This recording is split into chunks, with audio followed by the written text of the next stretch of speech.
Hello, good afternoon, everyone. And for those who are watching us from different time zones, good morning or good evening, wherever you may be. And of course, for those who are watching us as well on a replay. And if you're watching us live, please feel free to join us in this conversation. For those who are new in this platform, my name is Marilyn. I'm the founder and CEO of Customized Training Solutions Private Limited, and we brand ourselves as the Asia's most trusted training and business solutions partner. So we create programs that adds value and impact for leaders to stay relevant, adapt to the next normal, and ensure performance of a hybrid team. And our mission is to be able to inspire sustainable transformation by empowering leaders through customized solutions that drive outcomes and impact. We have served over 6,500 leaders from over 30 countries in different industries, including Petronas, Sony Mobile, Ayala Group, Meralco, Aboitiz Power, Manila Hotel, Brunei Shell, to name a few. And it's very interesting because today we will be speaking about the incident response, which is very interesting topic, I would say. And not only that, I have invited some of the experts on this space as well, which I will introduce. And of course, this is a pre-event for our upcoming Cyber Resilience Summit. And without so much further ado, I'd like to start with Gonz. Where is Gonz? Yes. So, Gonz is the principal consultant and CEO of Graybox Security. His firm focuses on cybersecurity and data privacy advisory and managed services. He has been in the IT industry for 25 years with 2 decades in various cybersecurity roles. And he is the current president of the Cloud Security Alliance Philippines chapter and the chapter for uh, OWASP, OWASP, Manila. Yes. Anything else that would you like to say hi? Oh, you're on mute. Ayan, can you hear me now? Yes. Yes. All right. Thank you, Marilyn, for the introduction. So thank you again for inviting me in this forum in this Mhm. session so that we may discuss more of cyber resilience with particular focus on IR or incident response. Yes, thank you so much for accepting my invitation as well. And I'd like to call on Police Colonel J. Guillermo. He is the Chief of Cyber Response Unit of the Philippine National Police Anti-Cyber Crime Group, experienced chief with a demonstrated history of working in the public safety industry, skilled in crisis management, government emergency management, law enforcement, and physical security. For the last 12 years, he has been leading a team focused on cybercrime. His work includes prevention and investigation for cybercrime such as data breach. So, without so much further ado, hi, Sir Colonel J. Colonel J, are you hearing us? Ayan. Okay. Say hi. Oh, okay. Sure. Just a thumbs up from him. A man of less Yeah, good words. afternoon. Good afternoon. And I also would like to introduce another panelist, O'Neill Leda. He's a licensed electronics engineer with about 6 years experience working as a pre-sales engineer, handling various ICT products, cybersecurity, physical security, structured cabling, connectivity solutions, telco solutions, and software solutions such as HR information systems and IT management solutions. Hi, Anil. Nice to have you. Hello, everyone. Good afternoon. Nice to see you again. Thank you. And of course, another panelist is, last but not the least, Dr. Sharifa Rozia. She's the senior specialist at Cybersecurity Malaysia, an associate fellow researcher of Cybersecurity Research Center of FTSM, University Kembangan, Malaysia, or UKM. Rosia has been involved in computer security for over 20 years, mainly in computer security incident response and incident management. So this is your turf.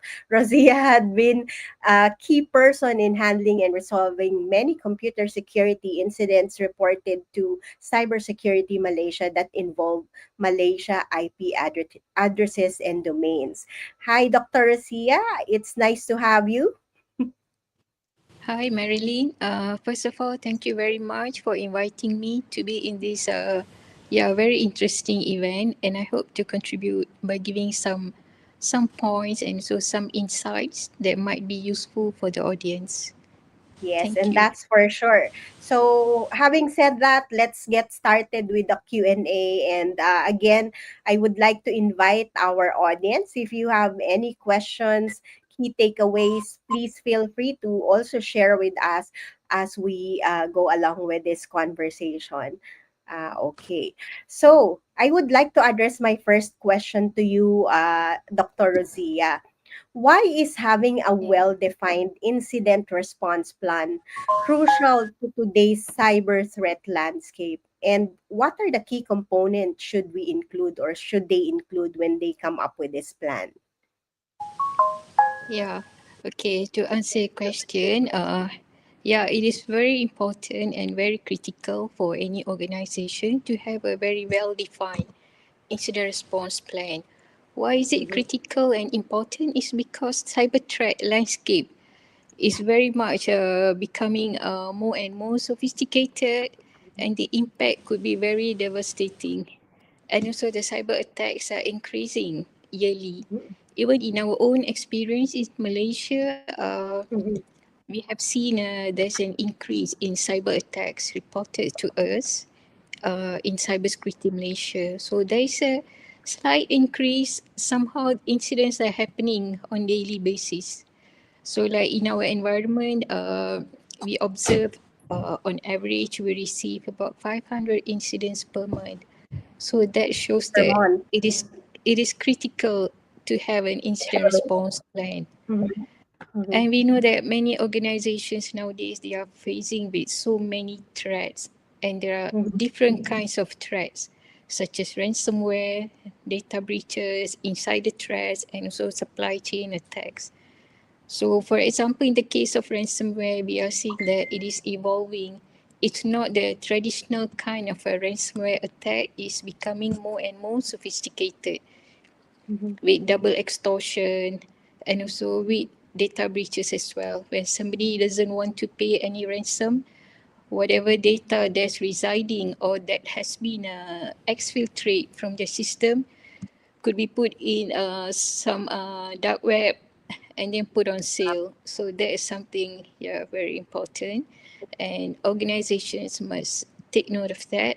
And mhm, as a reason, they need to have an incident response plan. So in mhm, case an incident happens, so they are well prepared with this plan. And why it is important is that by having an incident response plan, it helps to minimize the downtime and also business disruption. So, for example, if you already have an incident response plan and when incident happens, you know what to do, how to react to that incident in a proper manner instead of making the whole situation chaotic and uncontrollable. So that is very important. And also it helps to reduce financial and also reputational damage.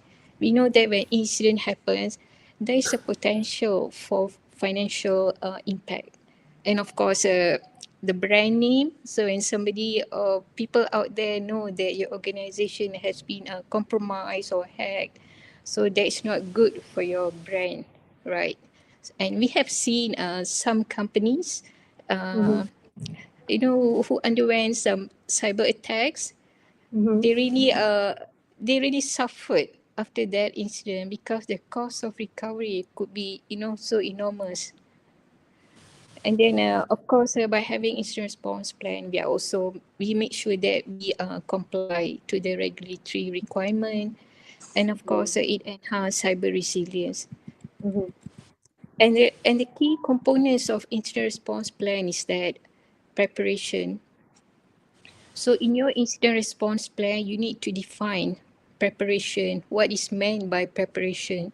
It means that to have policies and also procedures in place on how to respond to security incidents. We have come across some organizations, um, they don't really have an incident response plan. They just wait for incidents to happen and then to come up with some incident response plan. I think that's not correct and that's not right. You should have before an incident happens. So that's what you need to do during the preparation stage. And of Mhm. course, you need to have regular awareness training, maybe like tabletop exercise for your employees, and also to ensure that all necessary tools are in place. So just in case when incident happens, you know where to get all these tools that can help in your further investigation. And the next component is, of course, identification and analysis. This is very important because once you have identified an incident, the next step would be to further investigate the incident by getting all the relevant artifacts from the compromised system and do further analysis to identify the root cause of the incident. And of course, once you have identified that an incident has already happened, it is confirmed. In some cases, it could be that an incident, but after Mhm. you have done some investigation, it's not an incident.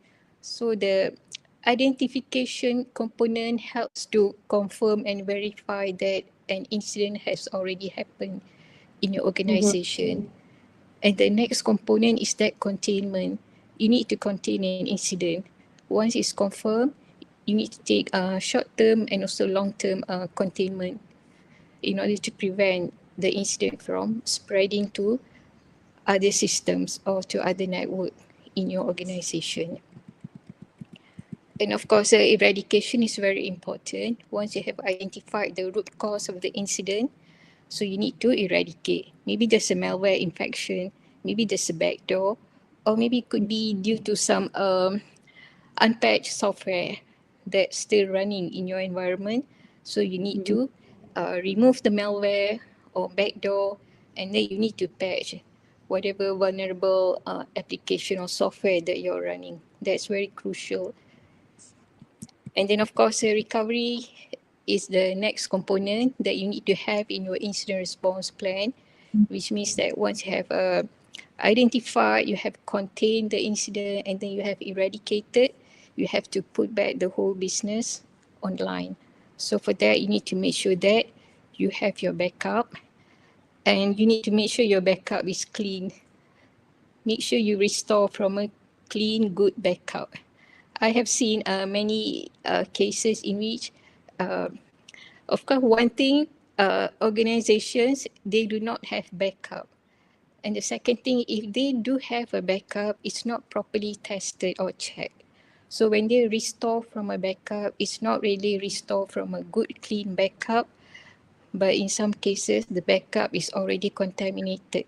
So they restore from a contaminated backup, which is not good.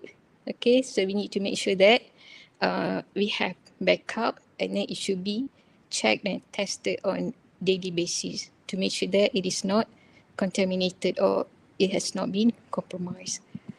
And then during the recovery, of course, you need to monitor the situation. Let's say you have done everything, you have eradicated, and you have restored from a good, clean backup.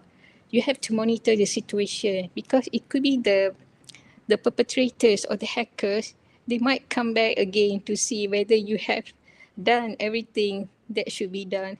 Just like they're checking whether you have done the eradication, you have restored from backup. Because we have seen some cases in which some organization, they do not follow the actual incident response plan.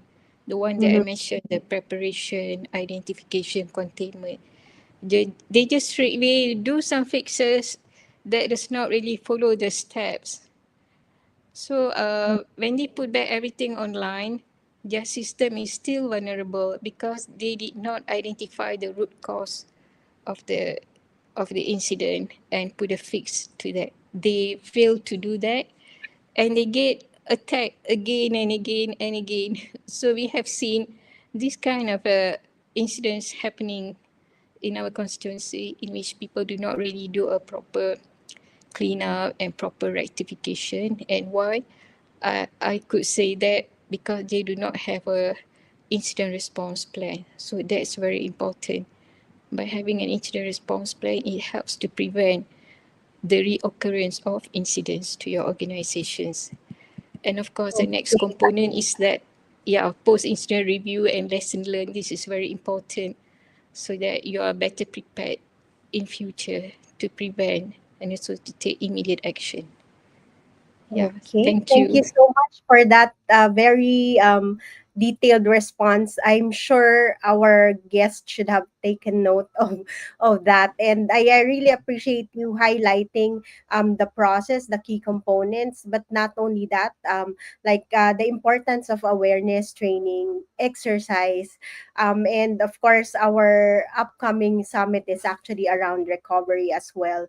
So thank you for mentioning that as part of the some of the important key components uh, of the uh, plan response incident response plan. And I would like to address my next question to Colonel J. Colonel J, what are the most common mistakes organization make when responding to cyber incidents, and how can they avoid all of those mistakes, right? Because you always do all these check and so how do you, like, what are your findings, and based on the cases that you have seen, as well as investigated, so like what's your take on this in terms of Yeah. the process? So there is always a difference between government institutions and private institutions because in private institutions, when there are reported incidents, they always thought of a reputational damage. That's the reason why they are not reporting it to the law enforcement, Okay. and very seldom that we respond to cases. Mm-hmm. But we have cases like illegally accessing the data servers, Mm-hmm. and we're able to ask them what are the evidence that we need. Because as part of the law enforcement, it is the owner that possess the evidence that we need. We only ask them what was required in the conduct of investigation. And Mm-hmm. with regards to investigation, we have to get like affidavits of all those in charge in the total infrastructure in order to present that as an evidence with the court. So that is another challenge on our part because in the Philippines, when law enforcement are investigating, sometimes they are afraid to meet up or to talk with the law enforcement. So Mm-hmm. it is a very challenging on our part, actually. And with regards to government institutions, sometimes there are people also the same thing. When we are getting their affidavits, they are afraid to have their affidavits or to give an affidavit because we will require them to be present when we apply for a warrant or the cyber warrant, and that's the time that those who are, we call them civilian. These are considered civilians because they are not in the service, and most of them are afraid to go with the court to the police. So to go with the police and we're filing a warrant with the court. So these are cultures that we have to change the attitude of those people working in cybersecurity.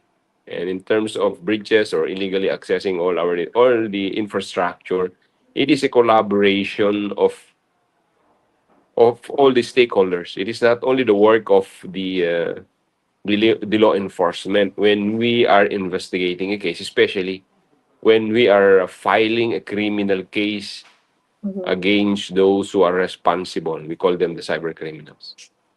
Mhm. Okay, thank you so much for sharing with us what are the common Can you challenges. hear me? Sorry, No? sorry. I can hear you. Can you hear me? None. Yes, we can hear you. Can you hear me? Yes. Ah, okay. I thought you cannot hear me. That's why. I'm actually summarizing what you have shared about the challenges that private institution, and again, like I think it's common in Asia, not only in the Philippines, where most people are kind of like hesitate uh do the court representation, right? When these things happen, again, goes back to the uh, reputational damage that you've shared, which is also shared earlier by Dr.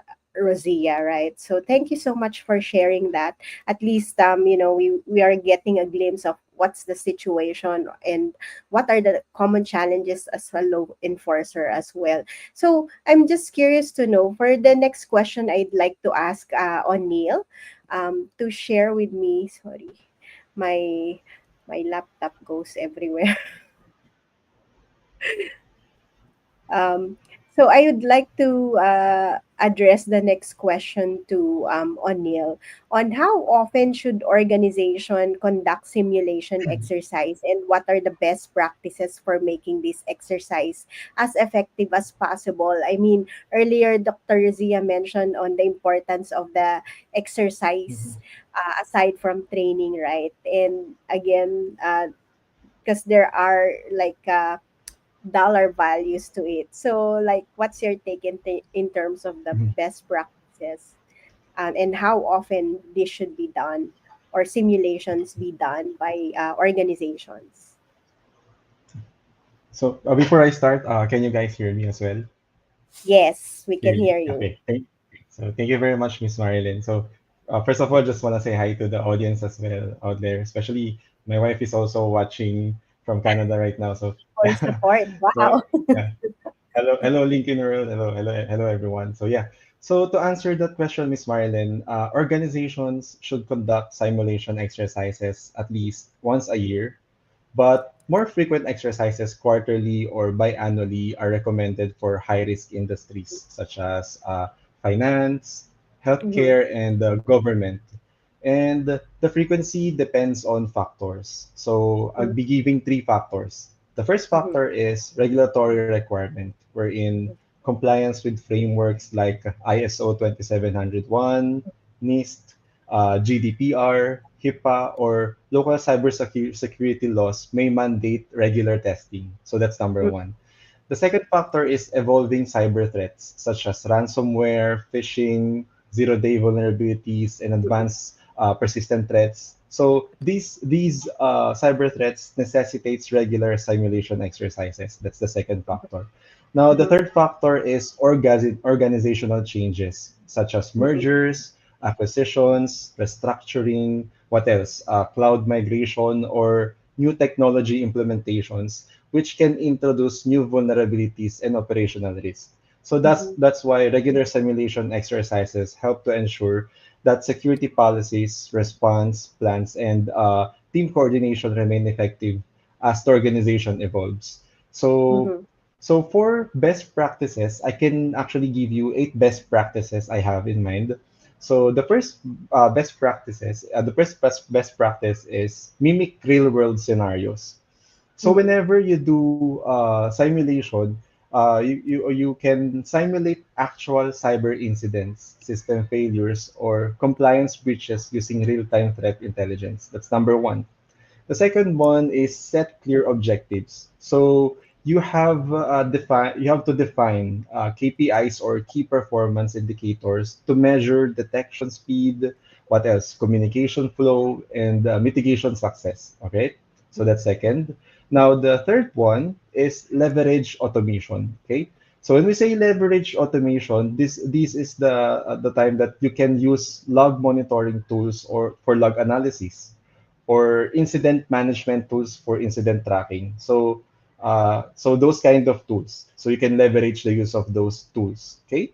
Now the fourth one is engage cross-functional teams. So when we say engage cross-functional teams, this is like involving your IT team, security team, compliance team, and executive team in role-based simulations. So they would know what to do when those kind of incidents happen. So they should all be involved in the simulation as well. Okay. Now the fifth tip is ensure compliance and risk assessment. So this is when you are aligning your practices with ISO 27001, GDPR, just like what I mentioned earlier. So these compliances will tell you how often should be the simulation exercises should be done. Okay. Now the sixth one is test incident response and recovery. So what you be doing here is you can simulate cyber threats like attacks like ransomware, phishing, or even outages to validate system resilience. So you'll be able to identify if your system is resilient or not. All right.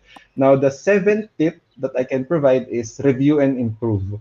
So when I say review and improve, these are the time that you analyze lessons learned. So these are the past incidents or the incidents that are available online that you can use to update your policies and refine your automation. And lastly, last but not least, is train your employees. So you should conduct security awareness and phishing simulations to enhance vigilance. So again, just to recap, the eight best practices that I can give to people are mimic real world scenarios, set clear objectives, leverage automation, engage cross functional teams, ensure compliance and risk assessment, and then test incident response and recovery, and then review and improve, and lastly, train your employees. Thank you very much. Thank you for that comprehensive answer. So I hope that our audience are actually taking notes. They're getting so much from everyone here. And again, I couldn't agree more on the training part as well, because everything starts with, awareness, right? And them knowing what to do when the incident comes. So and thank you so much, O'Neill. And I'd like to ask the next question then to Gonz, because of course, how can businesses also balance speed and accuracy in their incident response effort, right? Sometimes some people miss out some of these steps because, oh, we don't have enough time to do these and all those stuff. So Gonz, how can businesses balance speed and accuracy in their incident response efforts to minimize damage while ensuring proper remediation? Yeah. So for that, speed and accuracy, if you would believe it, should be hand in hand in terms of incident response. No, so one of the things, well, three things you need to do to achieve that speed and accuracy. You need to practice, practice, and practice. Right. So yeah, we can't underscore that or the importance of that. Most people they think of incident response already when an incident already happens. But as you know, all of the speakers will tell you today, by principle, you should be focusing on pre-breach activities. You need to plan for it. You need to configure your environment, your people, process, and technology for it based on your risks. And then you need to exercise, no, every so often. So those things are very important to get right. It's like you're a doctor, right? There's a life-threatening thing happening to your patient.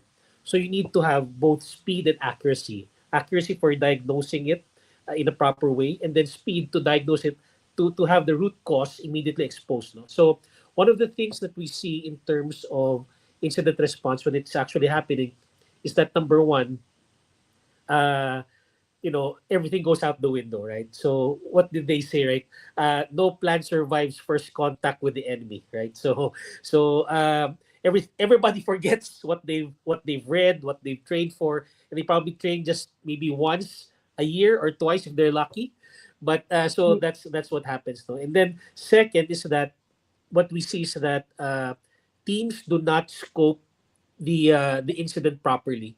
They're Mhm. either in a hurry to restore their systems they do not address the root cause, and so they're blindsided. No, they have all of these blind spots going on because they haven't had any comprehensive view of what's happening. So if you are very well versed with your environment, and if you do practice and exercise all of these incident response things, then your scoping of the incident should be very fast, and I would say accurate to a certain degree. And then you can now apply actions that were already predetermined beforehand, and then move forward with your containment and then recovery.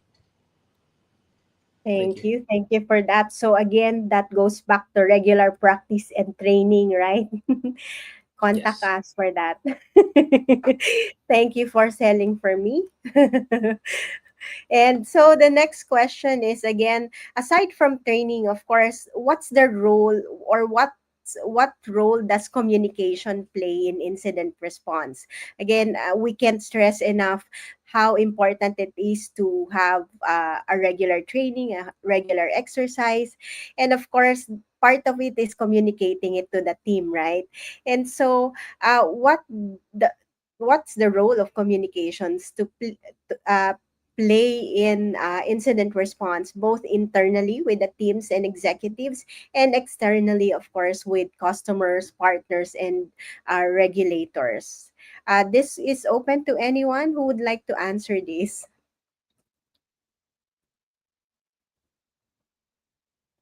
Anil, would you like to answer? Sure, Miss Marilyn, thank you. Okay, so for the role, okay, can you hear me? Can you hear me? Yeah. Yes, we can Uh, hear you. all right, thank you. So for the role, for me, the role of communication when it comes to incident response is that it is the key to quick decision making, Mhm, coordination, mhm, transparency, and it minimizes impact and maintains trust both for people and businesses. Now, when for internal like teams and executives, so mhm, this provides rapid coordination to ensure teams respond efficiently. That's number one. And then mhm, it directs people to the correct escalation paths. This is to make sure that the critical issues reach the right decision makers. That's number two. And then number three is to give businesses data-driven decision makings for guided mhm, actions. And then this also provides consistent messaging to prevent misinformation. That's for internal.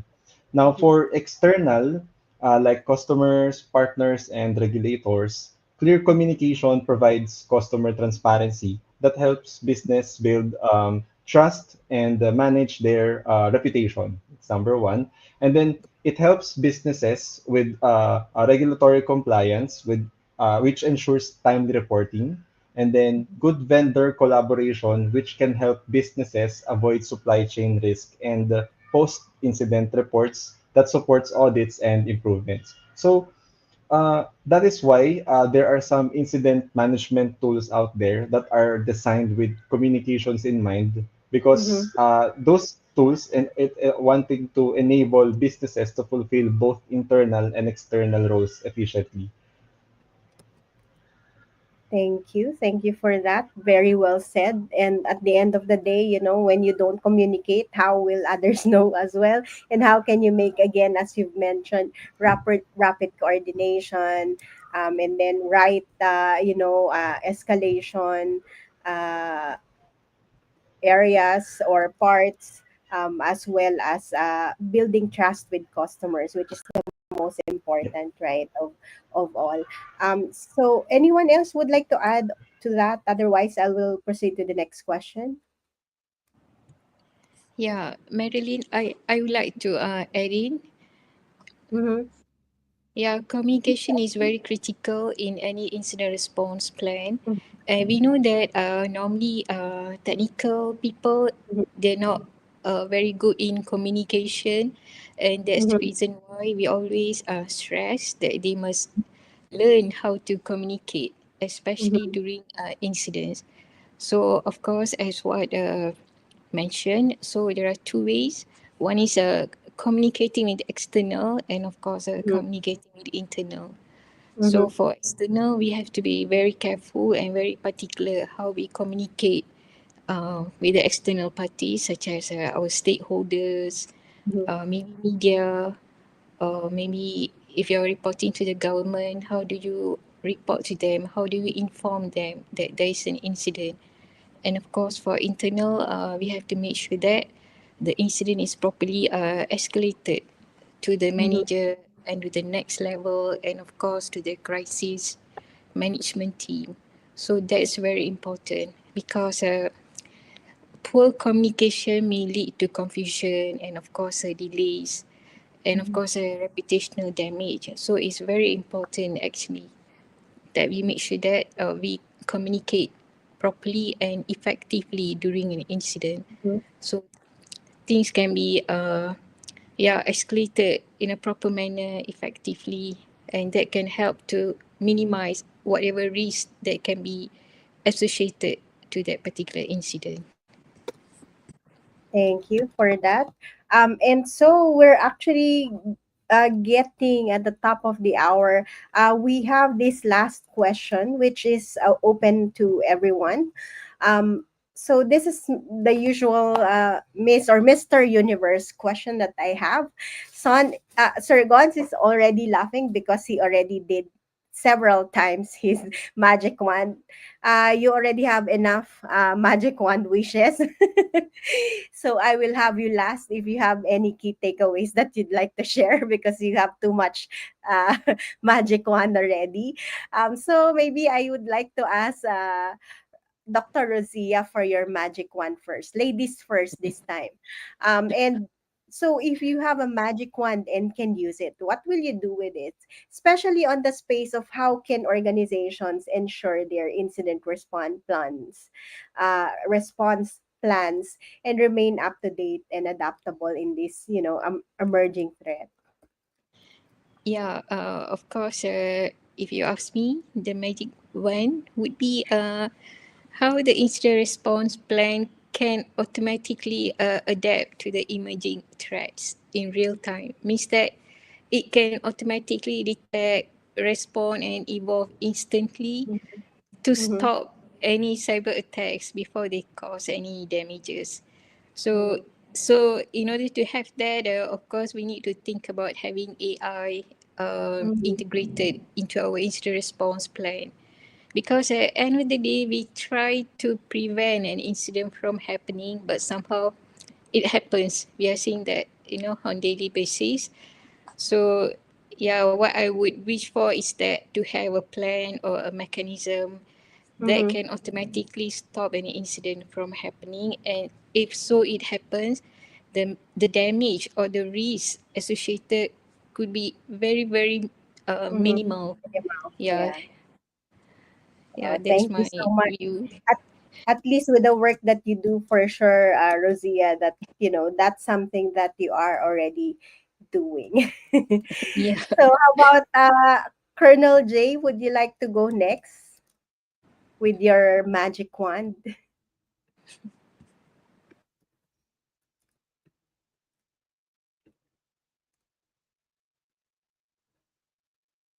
You're on mute, by the way.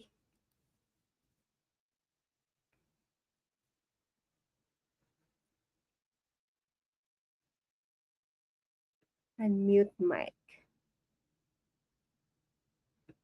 Sorry, Colonel J, I cannot hear you. You're on mute.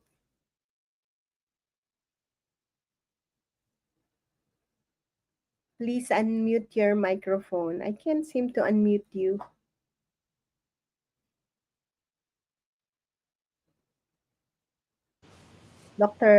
Colonel J.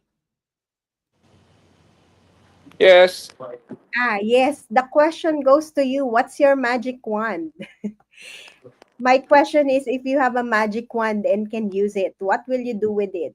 Particularly, I guess, in the space of incident response plans.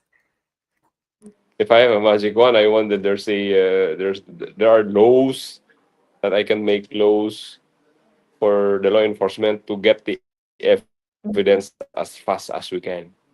Hmm. Okay. There are ways. Did I hear it correctly?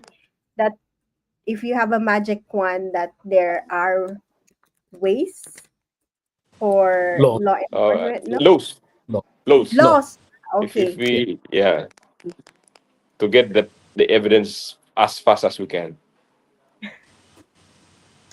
Thank you for your magic wand, and hopefully you get that get that wish. Thank you, Colonel J. How about you, Anil? Well, thank you. Yeah, thank you for that wonderful question. Yeah. So if I had a magic wand, for me, I would ensure that maybe every organization's incident response plan is always up to date, proactive, and adaptive to new threats without the need for constant manual updates. But since there's no magic wand in reality, organizations can still achieve this. Well, of course, Mhm, by doing some best practices like regular mhm, testing and simulations, automated threat intelligence, continuous mhm, screening, policy and compliance reviews, and there are also tools right now mhm, that can help you achieve those things. So by following best practices, mhm, organizations can keep their incident response plans resilient, agile, and prepared for any cyber threats. mhm, So for me, there is no need to dream about having a magic wand now because mhm, you can achieve all these things by following the right compliance standards, practices, technologies, and of course, having the right partners to achieve and be prepared and mhm. prepare your business for cyber threats. Yeah, that's all. Thank you for your magic wand. And for sure, like with the work that you do with Manage Engine, that's already like something that Yes. your organization is also doing, right? Helping Yeah. other organizations to achieve cyber resilience through the work that you do. So we will Thank be you. your magic wand. Correct. I love that. Thank you. And Gons, is there a key takeaway or you still have your magic? You look so excited that you seem to have like another magic one you want to wish for. Yes. Yes, I do.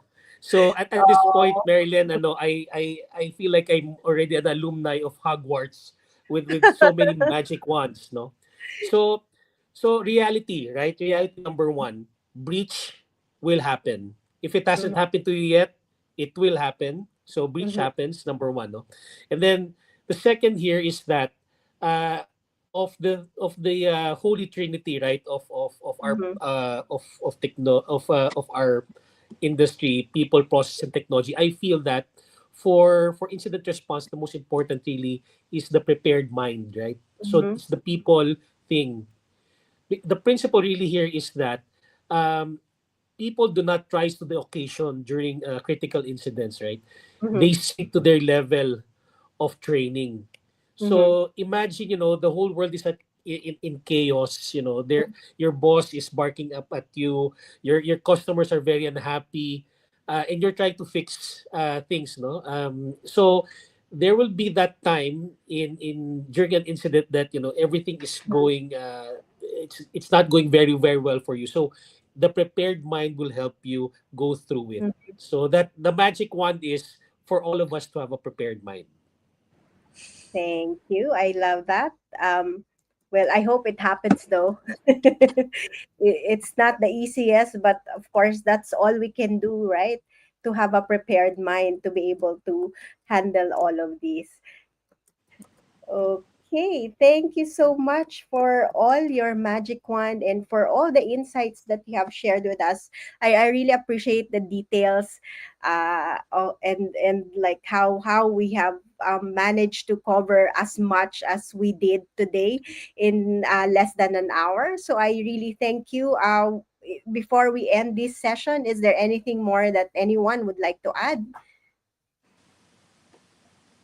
Or since you're done with your magic wand, that's it for now.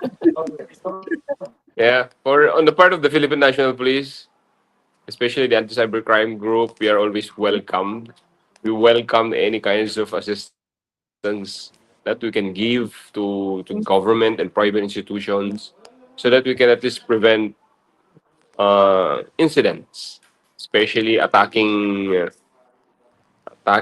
private institutions and government institutions because the crime now is people are wanted to steal the information in Mhm. exchange of an amount or value. So True, with the exactly. PNPACG, can you hear me? Yes. Yeah, yeah. Yeah.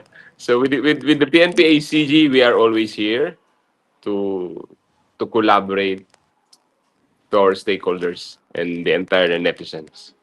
Thank you. Thank you so much, Colonel J. And thank you again to Dr. Rosia, O'Neill, Gonz, and Colonel J for all the insights that they've shared today. It's very detailed, and I'm really like, I've learned so much around incident response because of today's session. And of course, I would like to take this opportunity as well to thank those that are watching us live today, and at the same time to take this opportunity to also, oh, let me just read the message from Jan Ang. Thank you to all the speakers for all the insights, especially the magic one. Thank you also for joining us and engaging with us, John. And again, I would like to take this opportunity to invite everyone, if you have not already done so, do join us and register in our upcoming live. So finally, those who are in the Philippines will be able to see us and join us. Oh, Sir Anthony is also here. We will miss you in the Philippines. But we are glad you joined us last November as one of our speakers and in our previous live streaming as well. So, again, we cannot stress enough how important it is to handle cybersecurity issues and so much more around cyber resilience, because what Sir Gon's magic wand is. It's not really about whether you're gonna be breached, but it's whether, when, and how will you handle it, right? And that's the reason why you have to have a prepared mind. And again, cyber threats, it's not only for IT. It's actually a business imperative for organization, and that's the reason why our upcoming cyber resilience summits theme is on delivering competitive advantage through security. So again, there's always a dollar value. That's what everyone said in this panel as well, right?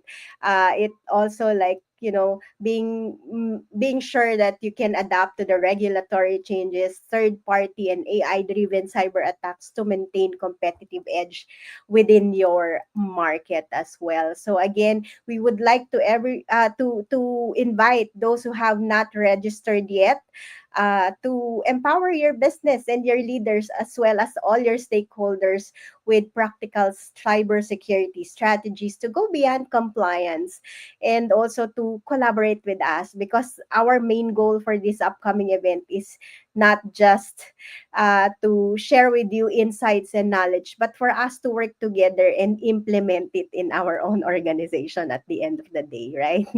So thank you so much for this is already an example of the collaboration. If you find this very useful and insightful for you, do join us this March 5 and 6. It's gonna be at the Crown Plaza, Manila Galleria. And of course, we also have, for those who are outside of the Philippines or outside of Metro Manila, you can join us virtually. And it's gonna be for 2 days, and it's gonna be exciting. We already have like 50 speakers for that 2 days, and it's gonna be a great uh, and insightful session, all the sessions, I would say, for every one of us. So thank you so much, and see you next week. Thank you, everyone. Bye for now, and see Thank you you. next Bye. week in Thank you. the session. Thank you. Bye. Bye.